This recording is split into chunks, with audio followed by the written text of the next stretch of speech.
सप्रेच्या frozen पुरीचा हा एक प्लेटचा पॅक आहे. याच्यामध्ये 5 फ्रोझन पुऱ्या आहेत.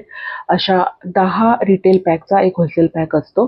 जेव्हा पुऱ्यांची ऑर्डर येते तेव्हा डिझायर क्वांटिटी बाहेर काढा. शक्यतो एका वेळेला एक पॅकेट बाहेर काढा. बाकीचा पॅक आपण डीप फ्रीझरमध्ये ठेवायचा आहे. आता ह्या पुऱ्या कशा तळायच्या ते बघूया. ह्या पुऱ्या थॉ करायच्या नाहीयेत. ऑर्डर आली की तेव्हाच डीप फ्रीझरमधून काढायचं आहे.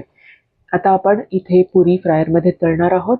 फ्रायर आधीच प्रीहीट केलेला आहे 300 डिग्रीला. मॅक्झिमम टेम्परेचरमध्ये इथे आपण पुऱ्या तळणार आहोत.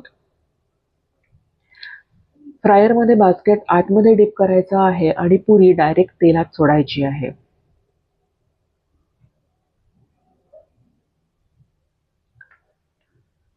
पुरी तेलात सोडल्यानंतर ती वर आली की झाऱ्याच्या साह्याने तिला थोडंसं प्रेस करायचं आहे खाली. झाऱ्याची कडा पुरीला लावायची नाही, नाहीतर पुरीला चिकटते आणि पुरी फाटू शकते.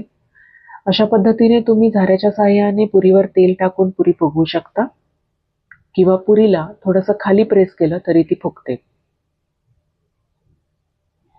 एक्सेस ऑइल काढून टाका. अशाच पद्धतीने आपण सगळ्या पुऱ्या तळून घेणार आहोत.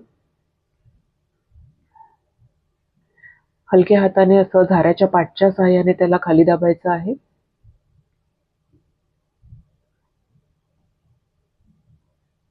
पाचही पुऱ्या अशा पद्धतीने आपण तळून घेणार आहोत. 5 पुऱ्या रेडी आहेत. अशा पद्धतीने पुरी सर्व करायची आहे. पुरी जर पार्सल द्यायची असेल तर ती कशी द्यायची ते बघूया. हा फॉईल पेपर आहे.